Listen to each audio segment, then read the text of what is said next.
Hi guys! Sekilope in some dungeon I can't remember the name of right now. I just saved, just in case, you know, I die, which is very likely at this point. Because it wouldn't let me. Oh lord, what does this door lead to?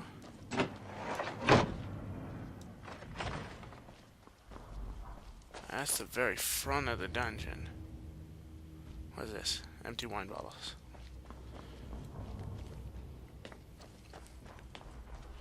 Lovely.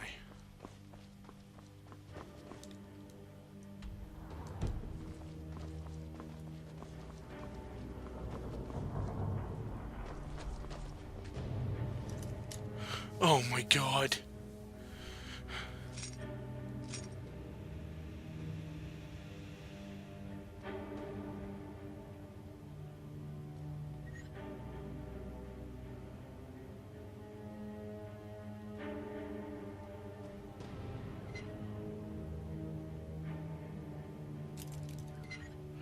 Really?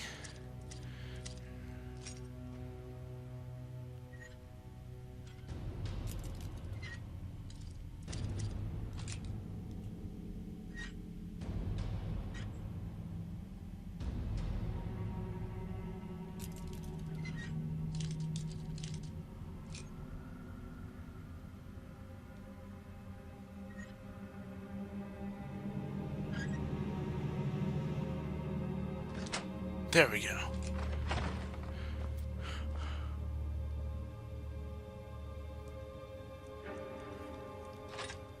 I'm gonna regret this.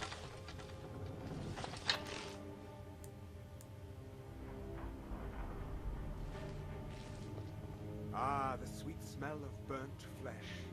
Nothing better, really. Is someone there? Norris the Oh no! If he has a name, that's not good news for me. Plus, I totally failed on that ambush.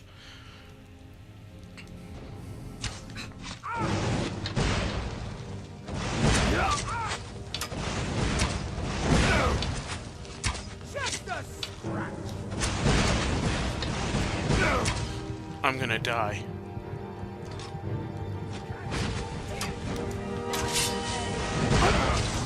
I couldn't activate my healing in time.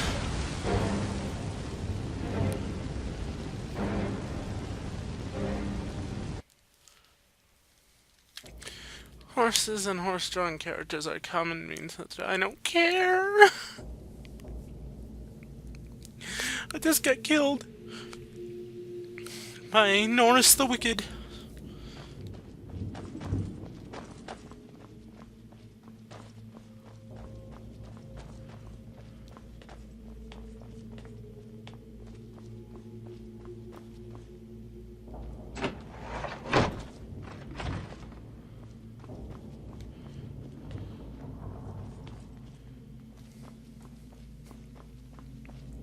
If I can't beat him for a few more times, I'll have to go to the store, sell stuff, and oh lord, I missed a book.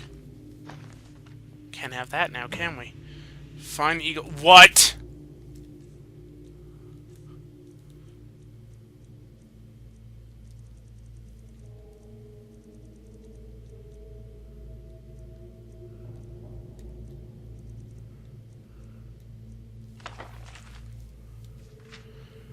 This tale was transcribed from the memory of Clarice Vienne, student of Winterhold. Elements of the legend suggest the date C1E 1030, though, as with any oral tradition, much of it is likely later anachronism. So, curiously, stories of a similar king and his legendary blade appear in the other ancient myths of the Reach. Long ago, a child was born in the Sundered Hills. They named him Fallon, which means Red Eagle in the tongue of the Reach, for the screeching bird call that greeted his birth, and the crimson blooms on the autumn hills. Thus began the legend. Reach child, born under the auspicious skies, his very name, the color of blood. 10 kings ruled the Reach in those days, and though men were free, the people were scattered and warred against themselves. The augurs foresaw in the boy's destiny a warrior without peer, first and foremost Lord of the Reach, chosen to unite all under his name. Fallon grew in years and strength, and it seemed that the prophecy would be fulfilled. The banner of the Red Eagle was raised along the cliffs of the Reach, and his people prospered. Then came Hestra, Empress of the South, riding to war. One by one the kings stood before her. One by one they fell aside, bending their knee in imperial bargains or slaughtered on the battlefield. Her legions came at last to the sundered hills, and envoys were sent to bargain for their surrender. Fallon refused to yield the freedom of his people, but the elders were afraid, cast him out, and accepted the imperial yoke. Thus was stolen by the foreign invaders his land, his people, his very name. In the years that followed, Red Eagle became known as the untamed spirit of the Reach, unbowed, unbroken, stained by the blood of his foes. He gathered loyal Reachmen to himself, those who clung to the old ways, who yearned for freedom, and forged a new nation. Together they fell upon the occupiers and the traitors by night, disappearing into the cliffs and caves each morn, evading capture. It was not enough. For every imperial patrol and garrison they wiped out, yet more seemed to march from the green south to replace them. One night under... This is a long book. One night under a cloud-choked sky, the men of the Red Eagle warmed themselves over a damp fire... Warmed themselves over damp fires of smoldering moss. A huddled, shambling figure came to them, cloaked in rags, face cowled. Though his men mocked and cast stones at the stranger, Fallon sensed something and beckoned. The cowl was thrown back into the dim light, and she revealed herself to be one of the ancient and venerable hag ravens. Lovely! Drunk me tried to marry one of them! She offered power for a price, and the pact was made. Thus was brokered to the witch his heart, his will, his humanity from that day forth. His was a spirit of vengeance, pitiless and beyond remorse. The rebels grew in strength and numbers, and none could stand against them. Fallon's eyes burned coldly in these days, black opals reflecting a mind not entirely his own. Lovely. 2 years passed, and the foreigners were all but driven from the Reach. Such peace could not last, however, and a great host fell upon them, a swift army of invaders unlike any before. For a fortnight Hestra's generals laid siege to Red Eagle's stronghold, till he himself came forth for battle, alone and robed in nothing but his righteous fury. 1,000 foreigners fell before his flaming sword, and the enemy was routed. Yet when night fell, so did he. The warriors who came to him said Fallon's eyes were clear again on that final night. He was taken to the place prepared for him, a tomb hidden deep within the rock.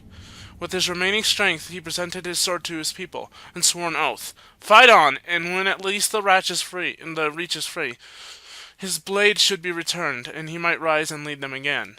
Thus was given for his people, his life, his dream, his sword. But when every dead is repaid in blood, these he shall reclaim once more.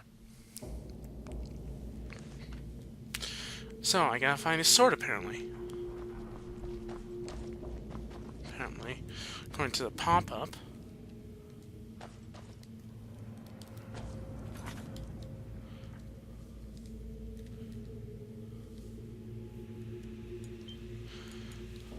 Yes, I'm saving awfully often, but it's worth it. If it prevents me from getting myself killed, it'll all be worth it.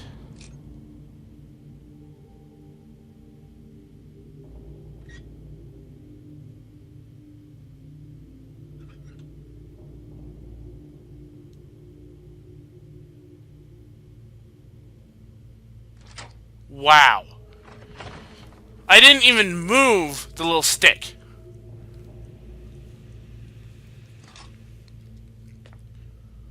Ah, the sweet smell of flesh.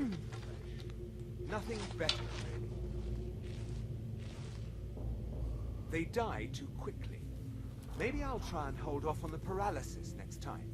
Give me more of a moving target. Good practice. Oh my god. Huh?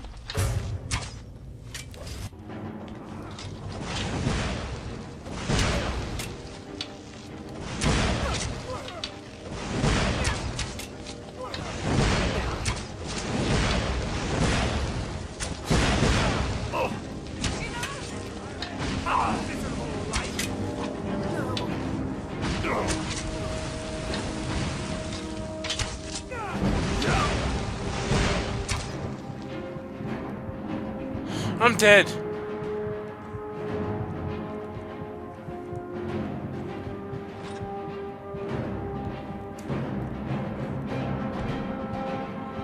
Oh my god.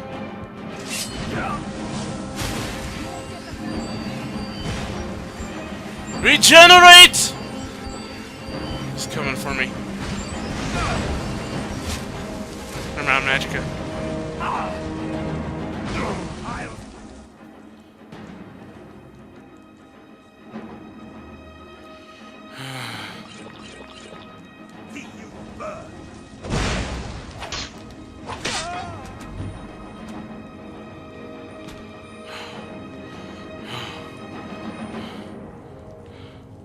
He's dead. Norris the Wicked! That was Norris. Thank God it wasn't Norris.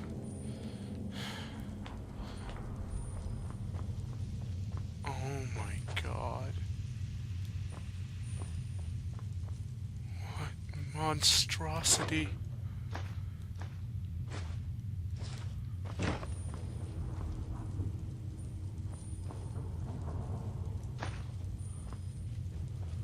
What monstrosity.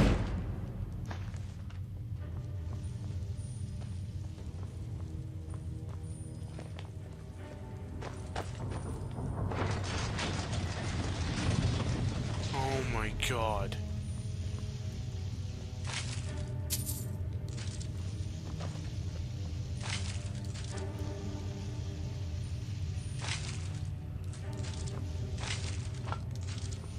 I'm glad I took that guy down.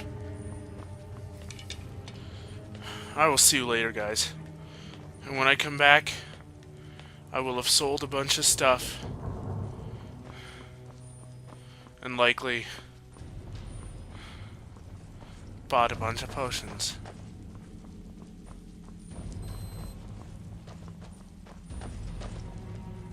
Oh my God. See ya, guys. Bye.